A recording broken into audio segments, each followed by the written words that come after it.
원장님 안녕하십니까? 안녕하십니까. 네, 이제 완연한 봄이 왔습니다. 네. 예, 이렇게 봄이 되면 꽃들을 보기 위해서 야외 활동들을 많이 하시는데 이 꽃을 보는 건 좋은데 꽃가루가 많이 날리지 않습니까? 황사가 또 굉장히 또 출몰을 하고 있는데 이 꽃가루와 황사 등에 대한 눈 알레르기가 궁금한 것들이 많이 있으신 것 같습니다. 알러지 결막염이라는 것은 어떤 것인지 설명을 부탁드리겠습니다.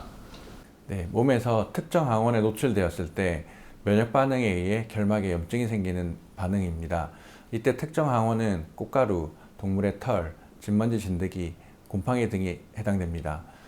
이런 원인에 따라서 알러지 결막염을 나눌 수 있는데 특히 급성 알러지 결막염은 계절성 그리고 통년성 크게 두 가지로 나눌 수 있습니다. 계절성 알러지 결막염은 주로 꽃가루가 문제가 되는 부분이고 특히 지금 같은 이제 환절기 봄이 막 시작되는 3월부터 많이들 증상이 생기게 됩니다. 특히 3월부터 이제 꽃이 피기 시작하고 4월에 꽃가루가 날리면 이제 피크가 되게 되는데 주로 이제 가려워서 이 시기 봄만 되면 가려워서 눈이 가렵거나 콧물이 난다거나 비염이 동반되는 경우가 많습니다.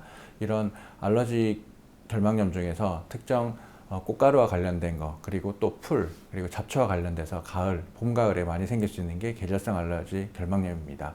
그리고 통년성 알러지 결막염은 계절에 상관없이 1년 내내 눈이 가렵거나 불편한 증상이 생기게 되는데 이때 원인이 되는 건 제일 흔한 거는 진먼지 진드기입니다. 진먼지 진드기는 저희 이불이나 침구류, 집에서 쓰는 담요나 이런 데서 나타날 수 있는 부분이 있습니다. 그 외에는 동물의 털 알러지도 영향을 줄 수 있습니다.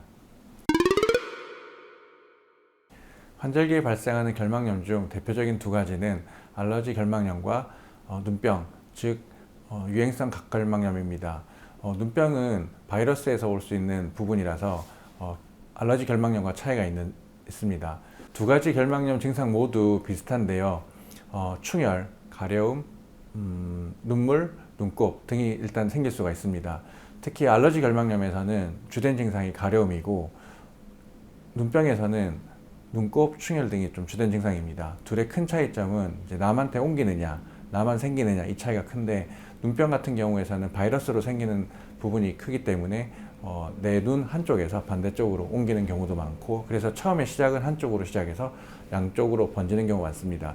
반면에 알러지 결막염은 전신적인 질환이기 때문에 비염이 생기면서 눈도 같이 생기는 경우도 많고 특히 양쪽 눈에 같이 오는 경우가 많습니다. 알러지 결막염도 한쪽이 더 가려울 수는 있지만 기본적으로는 양쪽이 같이 발생할 수 있는 차이가 있습니다. 처음에는 가렵거나 충혈이 된다거나 크게 차이가 별로 못 느끼더라도 눈병의 경우에서는 한번 걸리게 되면은 한 1주에서 2주 사이 점점점 좀 진행하는 양상이 큰 편이고 알러지 결막염에서는 증상이 좀 있다가 또 줄어들기도 하고 왔다 갔다 할 수 있는 부분도 차이점으로 볼 수 있습니다. 네, 알러지 결막염의 예방책으로 가장 중요한 건 회피요법입니다. 특정 항원에 대한 회피하는 게 결국 피하는 것이 제일 중요한 방법인데 생각보다 이렇게 보이지 않는 항원을 피하는 것은 어렵습니다. 하지만 내가 자주 노출되는 상태에서 알러지가 발생한다면 이를 알고 대책을 세우는 것이 중요합니다. 첫 번째로 계절성 알러지, 특히 꽃가루 알러지를 예를 들면 내가 꽃가루 알러지가 있어서 봄만 되면 좀 가렵게 된다 하는 경우에서는 지금같이 딱 벚꽃놀이나 꽃놀이 하기 좋은 계절에 아쉽더라도 내가 불편한 게 증상이 생길 것 같으면 조금 외출을 자제하고 외부 활동에 조금 삼가하는 것이 도움이 됩니다. 특히 황사나 미세먼지, 이제 꽃가루가 날리는 바람이 많이 불 때는 집안에 계시더라도 창문을 좀 닫아서 외부 공기를 차단하는 게 좋고 공기청정기를 통해서 공기순환을 하는 게 좋습니다. 두 번째로 통년성 알러지의 주된 원인인 진먼지 진드기를 예를 들어 보면 진먼지 진드기는 침구류에 많이 살기 때문에 가능하면 자주 이불 빨래를 고온으로 해주는 게 좋고 또 빨래가 끝난 뒤에는 햇빛에 널어주는 게 좋습니다. 요즘에는 알러지 방지 기능이 된 소재로 또 이불이 많이 나오기 때문에 그런 소재를 사용하는 것도 도움이 되고 또한 천으로 된 소파보다는 가죽이나 비닐로 된 소파 또는 카페트에서는 진먼지 진드기나 곰팡이가 살 확률이 높기 때문에 가능한 카페트도 멀리 하시는 게 좋습니다. 강아지나 고양이 털에 의한 알러지가 있으신 분들은 이를 회피하기 위해서는 강아지와 고양이를 따로 살아야 되는데 그게 불가능하다면 가능한 털 관리를 조금 신경 써주시는 게 좋습니다. 가능한 침대에서는 같이 생활하지 않거나 최대한 할 수 있는 정도에서 좀 배려를 하시는 게 좋을 것 같습니다. 알러지 항원을 모두 차단하는 것은 어렵기 때문에 알러지 증상이 생겼을 때 그 증상에 대한 적절한 치료가 필요합니다. 특히 약물 치료로는 안과적으로 항히스타민제 안약, 그리고 스테로이드 안약, 그리고 추가로 눈물약 사용이 있습니다.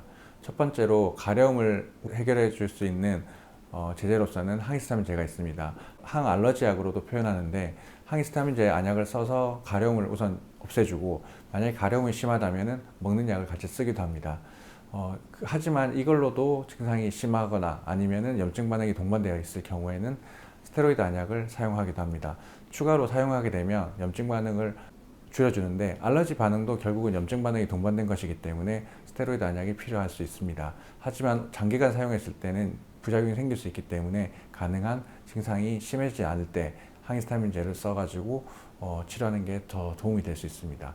마지막으로 눈물약 같은 경우에서는 우리가 건조증에서 사용되는 걸로 알고 있는데, 눈물약을 사용함으로써 자극된 증상을 조금 완화시켜 줄 수 있고, 그리고 눈물에 떠다니는 알러지 항원 이런 부분들을 씻어내는 데도 도움이 됩니다. 그래서 만약에 가려움이 심할 때는 눈물약을 자주 사용하고, 또 심한 경우에서는 냉장고에 넣어놓고 시원하게 사용하게 되면 조금 더 도움이 될 수 있습니다. 막상 가려운 증상이 시작되었는데 약물 치료를 할 수 없는 경우, 안과를 갈 수 없는 경우에서는 우선 냉찜질을 추천드립니다. 냉장고에 있는 아이스팩이나 전용 찜질팩을 사용할 수도 있고, 저희가 안대로 나와 있는 것도 있습니다. 자주 알러지 결막염이 있으신 분들은 이런 안대를 냉장고에 넣어놓고 가려울 때 사용하시면 좋고, 이것도 없다 하면은 냉장고에 있는 음료수 캔이나 이런 부분들을 시원하게 되어 있는 걸로 냉찜질을 해서 효과를 볼 수 있습니다. 어린아이의 경우에서는 어른들처럼 저희가 이제 눈을 가려울 때 비비는 거를 이제 안 하도록 하게 되는데, 어른들처럼 참지 못하고 이제 비비게 됩니다.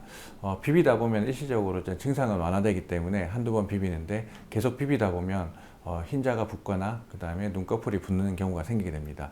결국 그리고 손이 깨끗하지 않은 상태에서는 비비게 되면 눈병이 생기거나 아니면 다래끼, 기타 등등의 세균 감염이 생길 수 있기 때문에 어린이의 경우에서는 알러지 증상이 있을 때 항상 손을 잘 씻는 게 중요합니다. 외출 후에는 우리가 이제 손에 있는 세균뿐만 아니라 외부에서 노출된 부분도 씻어내는 목적으로 손을 잘 씻게 교육을 해주시는 게 도움이 됩니다. 그리고 알러지가 자주 반복되는 경우에서는 비염이 동반되는 경우가 많습니다. 그래서 알러지가 시작되는 봄이나 가을철 이렇게 콧물이 동반되는 경우는 이비인후과랑 같이 치료하는 게 도움이 되기 때문에 알러지 비염, 알러지 결막염 동반돼서 같이 치료하는 것이 권해드립니다.